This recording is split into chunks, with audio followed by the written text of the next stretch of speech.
Hola, hola queridos amigos, queridos hermanos, ¿cómo están? Es muy lindo poder recibirlos en nuestro canal. Como cada semana tratamos de compartirte algunas ilustraciones, algunos aspectos o pinceladas de lo que vas a estar estudiando en esta semana. Iniciamos el libro de Juan. Qué lindo es encontrarnos con el Señor Jesús nuevamente en este trimestre. En este trimestre vamos a estar mirando nuevamente al Señor Jesucristo en el Evangelio de Juan. Anteriormente, hasta la semana pasada, lo hicimos en el Evangelio de Marcos. Ahora lo vamos a hacer en los escritos juaninos. Y qué lindo es poder complementar y enriquecer lo que ya hemos estudiado en el Evangelio de Marcos. El Evangelio de Juan tiene un propósito y Juan lo deja muy claramente, y lo que vamos a estar observando a grosso modo es no perder los detalles del Evangelio ni tampoco perder la visión macro que nos describe el evangelista Juan. Es algo que destaca el autor tanto del libro complementario como de la escuela sabática.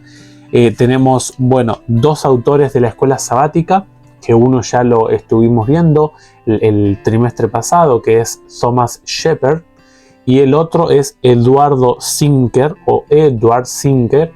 y vas a tener de él el libro complementario, y vas a tener también nuestra escuela sabática de ambos autores.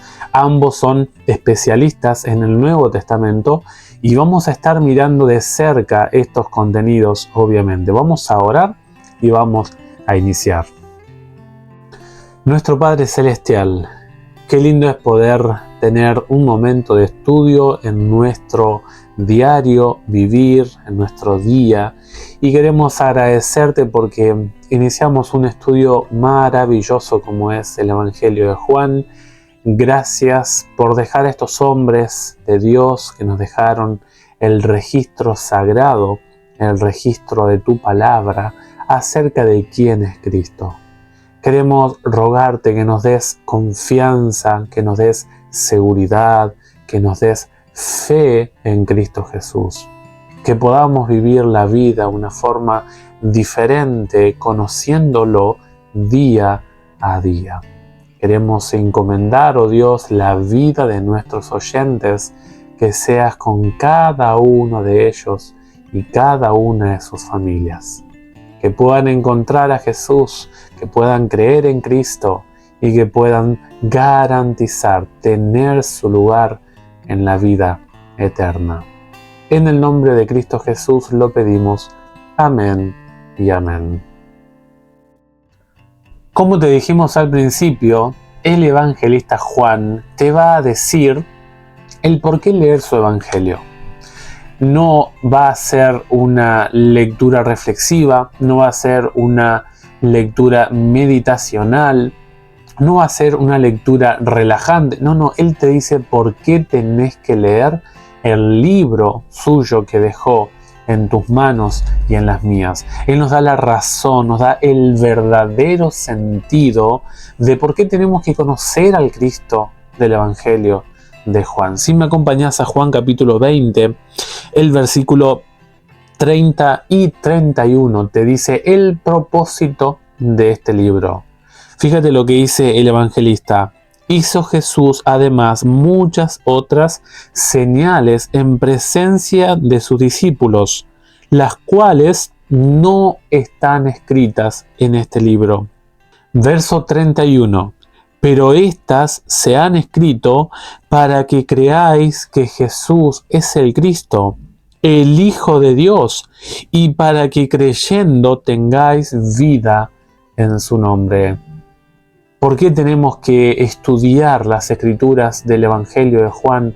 Juan nos da razones muy claras. Primeramente, que hay señales, o sea, hay milagros, hay intervenciones milagrosas, divinas, sobrenaturales, fenómenos que escapan de los límites humanos, que no fueron dejados escritos en el Evangelio de Juan. Dice, las cuales no vas a encontrar en este libro. Pero sí las que fueron seleccionadas, las que fueron registradas, que obviamente fueron dejadas bajo la conducción del Espíritu Santo, fueron dejadas plasmadas en la Escritura, en los manuscritos originales, para que nosotros podamos encontrar a Jesús, que en Él, en el nombre de Jesús, vas a garantizar tu salvación eterna. El Evangelio de Juan no es un escrito más de la Biblia. Juan te dice, mira, si tú te encuentras con el Jesús que hizo los milagros en este libro, si tú te encuentras con el Jesús que yo quiero que puedas llegar a encontrarte, el resultado va a ser que vas a encontrar en su nombre, si tú lo deseas, la vida eterna.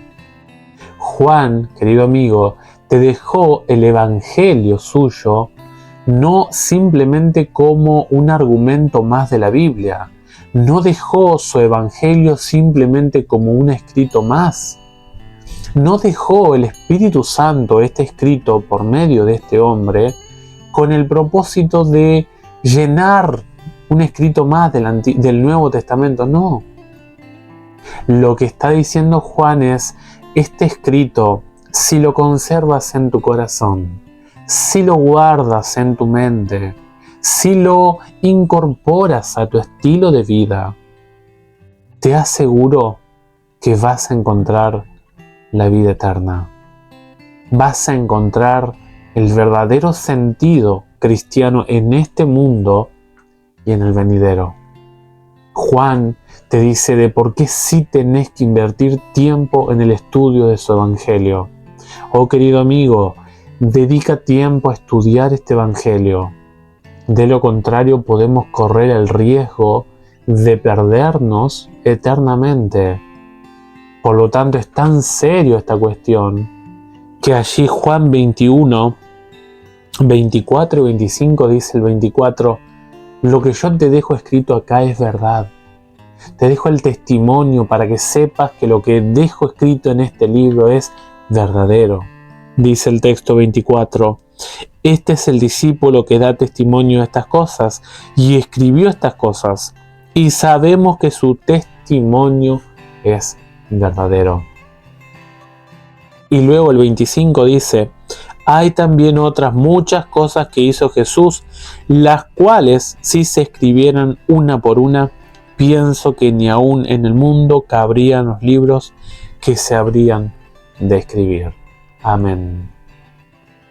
Juan nos dejó una selección de señales con el propósito de que tú creas en el Cristo, el Hijo del Dios verdadero, el Hijo del Dios vivo, que vino a esta tierra encarnado como uno de nosotros, y que nosotros sepamos que Él habitó en medio nuestro con el propósito de darte la oportunidad, si así lo deseas, de salir victorioso de este mundo de pecado.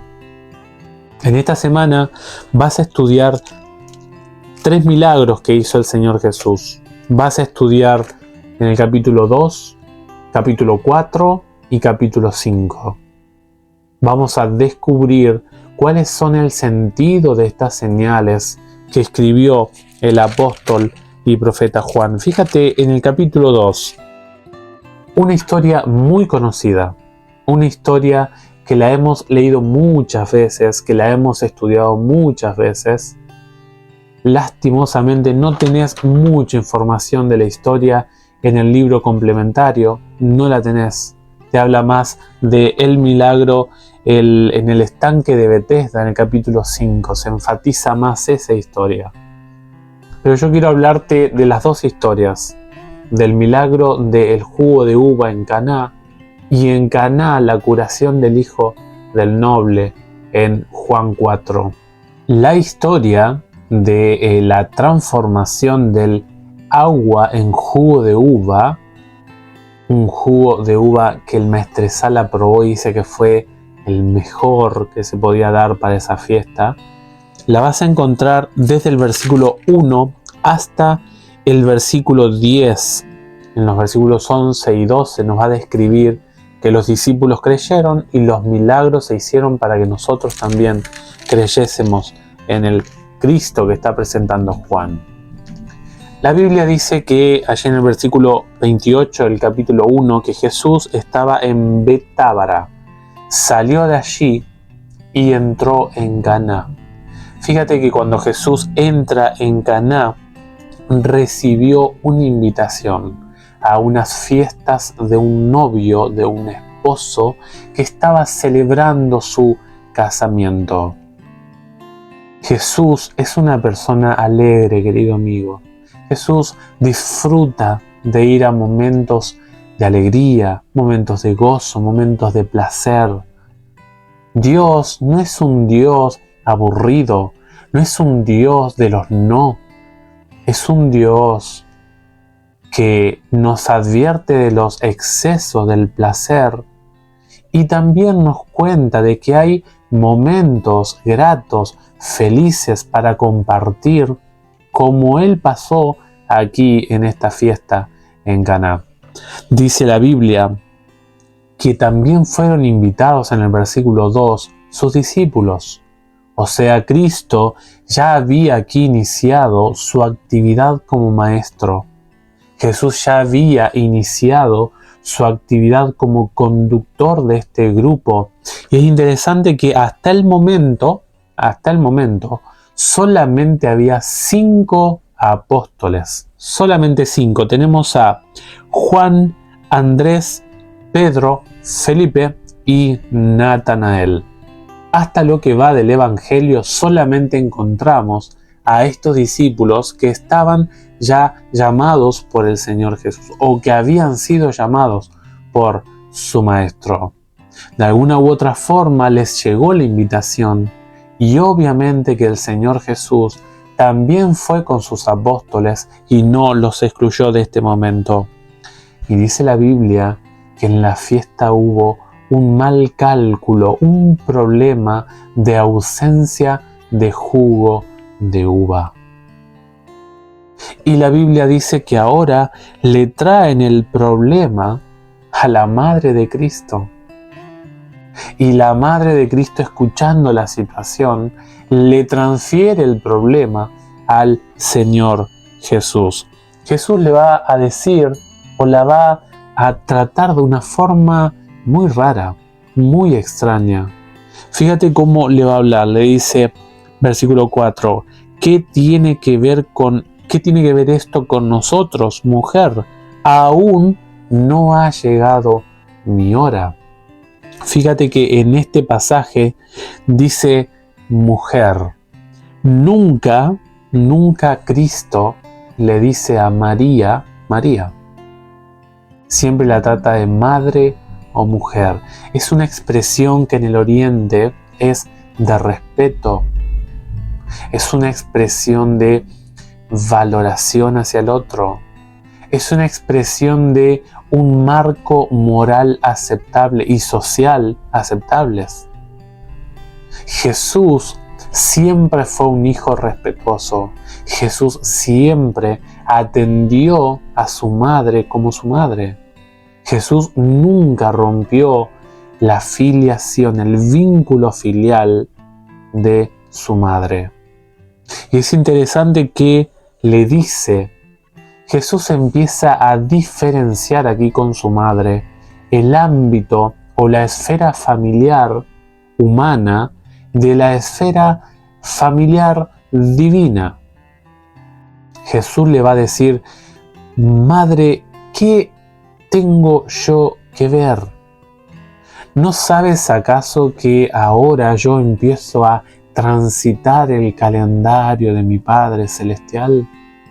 ¿No eres consciente que yo he venido para cumplir, para vivir, para materializar el calendario profético de mi Padre? María estaba haciendo una exigencia pensando más desde la mirada de los padres, Pero ahora el Señor Jesús le estaba enseñando a María que ahora ya no seguiría los mandatos de su madre, sino que ahora debería continuar con el ministerio de salvación dado por su Padre Celestial. Y esto es algo que a veces a los padres les cuesta o les dificulta, es romper con esa autoridad que tiene el padre y la madre sobre los hijos.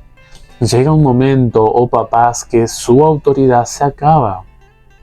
Llega un momento en cuando los hijos deben empezar a vivir por sí mismos, deben empezar a transitar las consecuencias, sean buenas o malas, de sus propias decisiones. Qué lindo es cuando esa ruptura se da de forma natural y sin fricciones. Es una etapa de madurez tanto para el padre, así como para la madre y para con el hijo. El hijo empieza ahora a vivir bajo su propia conciencia, bajo su propia individualidad, llevando el paquete de valores que adquirió en su hogar.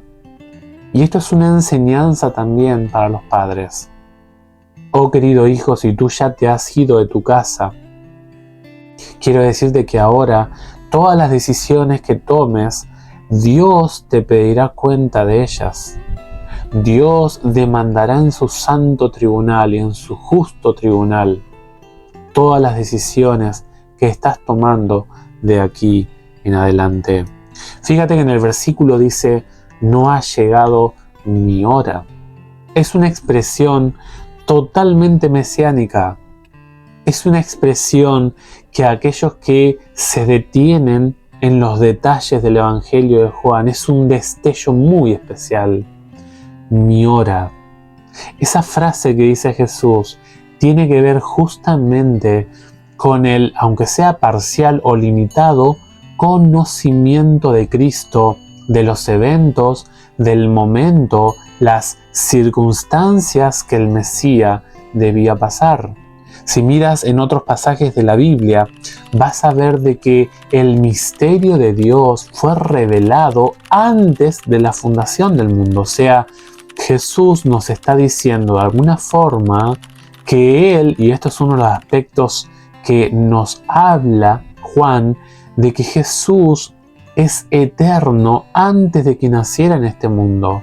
El Señor Jesús, en su naturaleza divina, que Juan nos conecta y nos pasa por alto todo el Antiguo Testamento y nos lleva a la preexistencia del Señor Jesús. Y esta frase, mi hora, indica de que el Salvador de alguna u otra forma conocía de que Él debía pasar por ciertos eventos. Lo que le está diciendo Cristo a María es que todavía la hora de declarar ante todo el mundo, de forma pública, de forma abierta, de par en par, la verdad de que es el Mesías, no había llegado. Cristo le está diciendo a María, María, estás desubicada, madre, estás perdida proféticamente. ¿No sabes acaso que yo ya empecé la etapa de mi rol mesiánico? Este es un destello que nos da Juan, de que nos permite conocer de que el Dios del cielo tiene un reloj profético. El Dios del cielo tiene un calendario de eventos, querido amigo. Y Jesús le dice, no es mi momento todavía. Juan lo va a describir de par en par en el último bloque del Señor Jesús. En el capítulo 12 va a hablar de mi hora ha llegado, soy el Mesías. El capítulo 13 lo va a declarar y el capítulo 17 lo va a declarar. Es la última charla que tiene Cristo con sus apóstoles, indicando a las claras que ahora sí se debía anunciar de par en par a todo el mundo, que toda boca proclame que Jesús es el Mesías, es el Rey y es el Salvador de este mundo. Ahora miremos el versículo 5. Su madre dijo a los que servían. La palabra servían es los diáconos, aquellos, hoy diríamos los mozos, ¿verdad? Los que distribuyen tanto las bebidas como los alimentos, cuando en las fuentes se acababan los alimentos.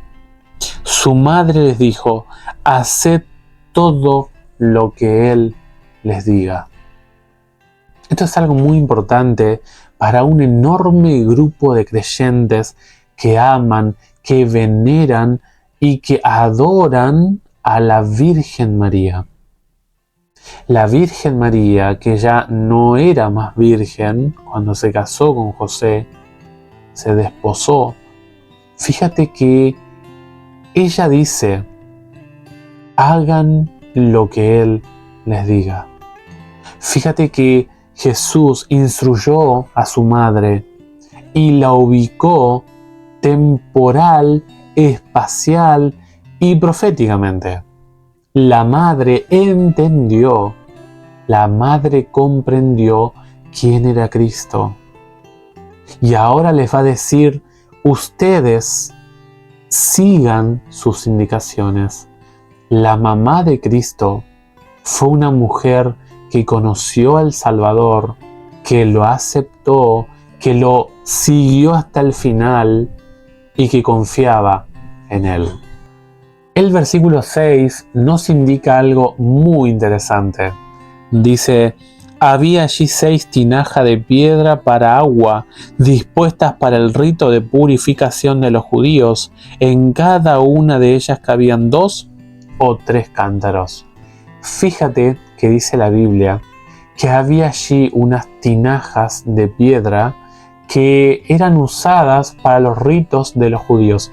Esta expresión de los judíos que dice Juan indica a las claras que su evangelio no era para un público judío.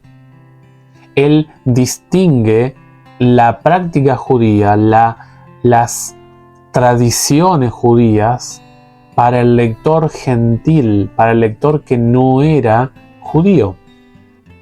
Y estas tinajas eran usadas para el rito de purificación. En Marcos 7 hablamos un poquito de esto. Eran tinajas de agua pura donde se usaba para lavarse las manos ceremonialmente de cuando los judíos andaban en medio de gentiles, en medio del gentío, en medio de plaza, cuando manipulaban diferentes elementos.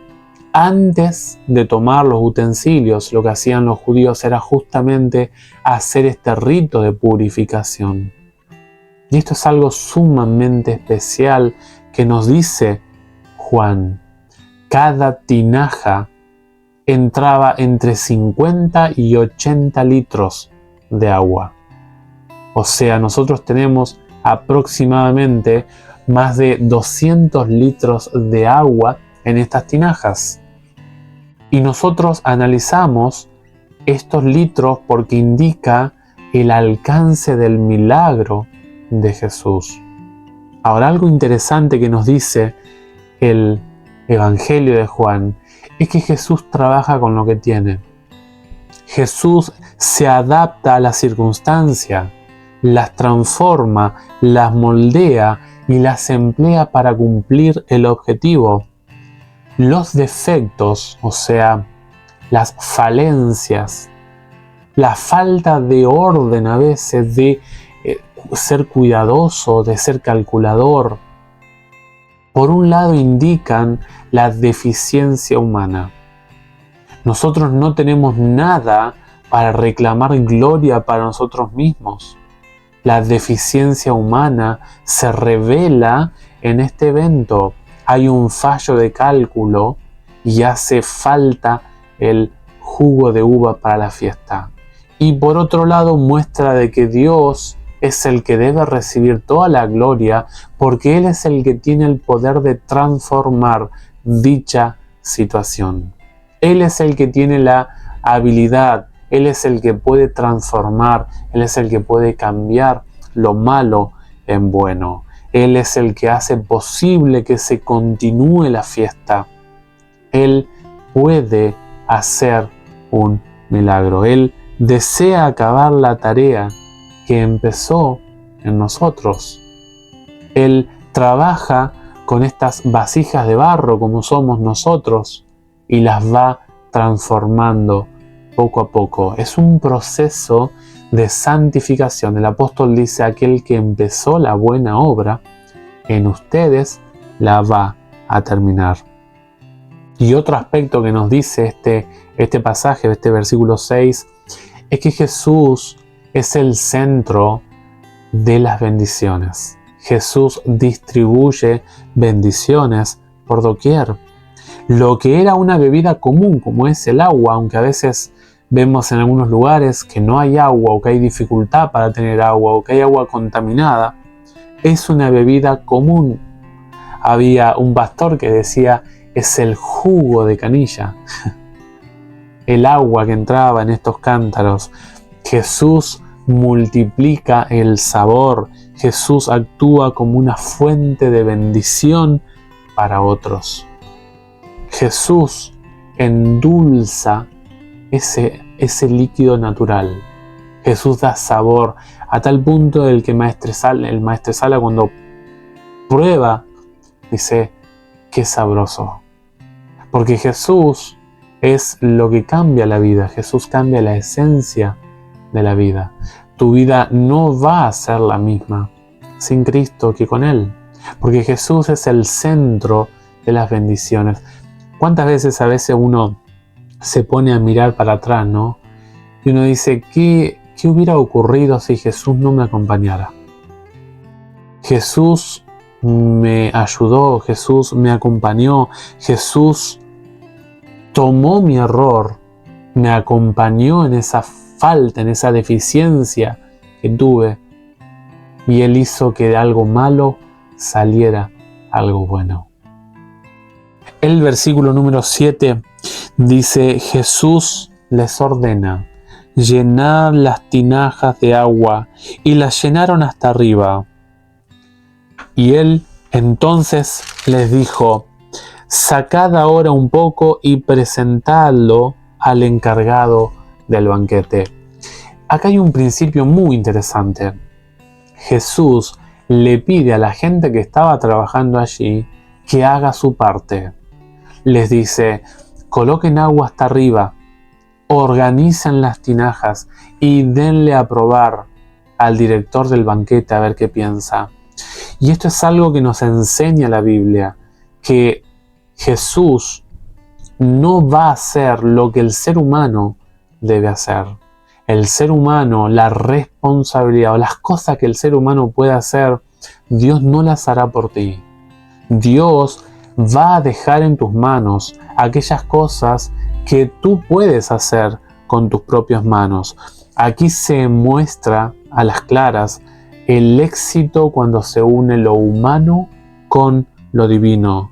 Debes utilizar los recursos que tienes a tu alcance y deja el resto a Dios. El ser humano generalmente ora: Señor, ayúdame en esto, amén. Y después no hace nada. Piensa de que Dios le va a dar una porción excesiva de gracia para esa cuestión que está solicitando, pero se olvida de que también tiene que hacer una entrega de sus posibilidades como ser humano.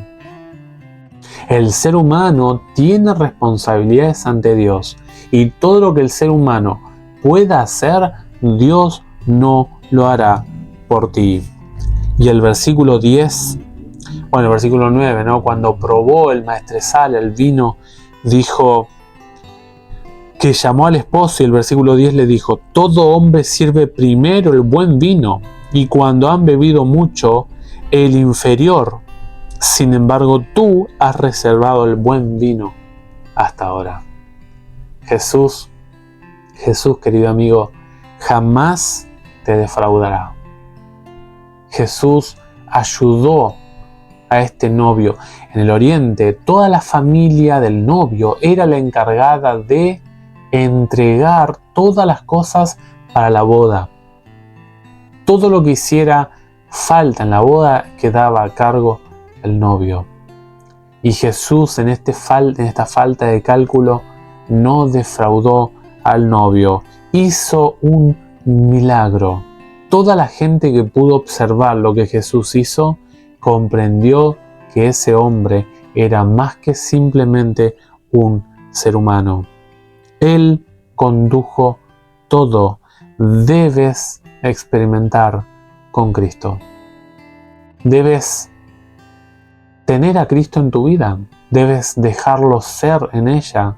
Y te aseguro que tu vida va a ser diferente.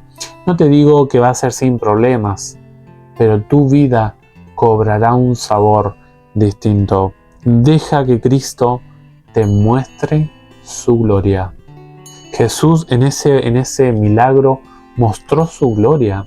Dice el versículo 11, este principio de señales hizo Jesús en Caná de Galilea y manifestó su gloria y sus discípulos creyeron en él. O sea, el Señor Jesús recibió en ese milagro, recibió creencia, recibió la fe, recibió la confianza de todos los que observaron ese milagro. En Caná no solamente hizo este milagro el Señor Jesús, sino en el capítulo 4 vas a ver desde el versículo 46 hasta el 54 el segundo milagro que hizo Jesús en Caná. En esta ocasión el Señor Jesús lo que hace es emplear por fe su poder curador. Un hijo de un noble estaba terriblemente enfermo. Y la Biblia dice que Jesús ni siquiera fue al lugar. Solo con su palabra el hijo sanó. El autor del libro complementario da 3 similitudes de estos 2 milagros. Él dice primeramente, ambos milagros fueron señales. Estas 2 escenas que nos describe Juan es para describir que Cristo tiene el poder de transformar una sustancia y tiene el poder de curar, de sanar, de restaurar una vida. Juan 2:11 y los versículos 48 y el 54 del capítulo 4.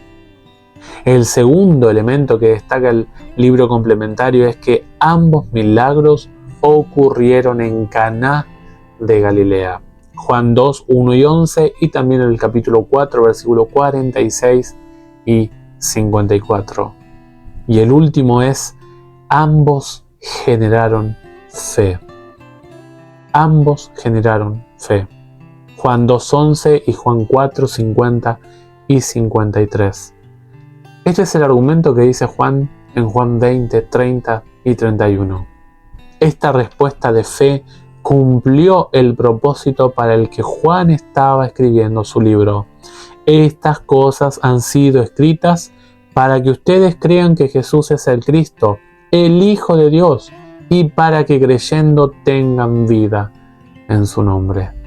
La pregunta es, ¿crees que Cristo puede transformar tu vida? ¿Crees que Cristo puede sanar tu vida? ¿Puede restaurarla? Si tenés alguna deficiencia, si tenés algún problema, alguna situación, ¿a quién recurrís primeramente? ¿A un banco? ¿A un amigo? ¿A una institución gubernamental? ¿O vas primeramente de rodillas a Cristo y le dices, Señor, necesito de tu ayuda? Reconozco que tengo un problema, que tengo una situación, necesito de tu auxilio. ¿Será que nosotros dependemos de Cristo? ¿Será que se hará realidad en nosotros esta promesa de Juan 20, 30 y 31? Y sobre todas las cosas, ¿será que desarrollaremos una fe tal que nos garantice la vida eterna? Ojalá que nuestra respuesta sea que sí. Que Dios te bendiga en esta semana, querido amigo, que Dios te ayude, que Dios te acompañe y que seas muy feliz, que Él sea el centro de tu vida, que puedas iniciar esta mañana de forma diferente y desde nuestro canal te mandamos un gran abrazo. Chau, chau.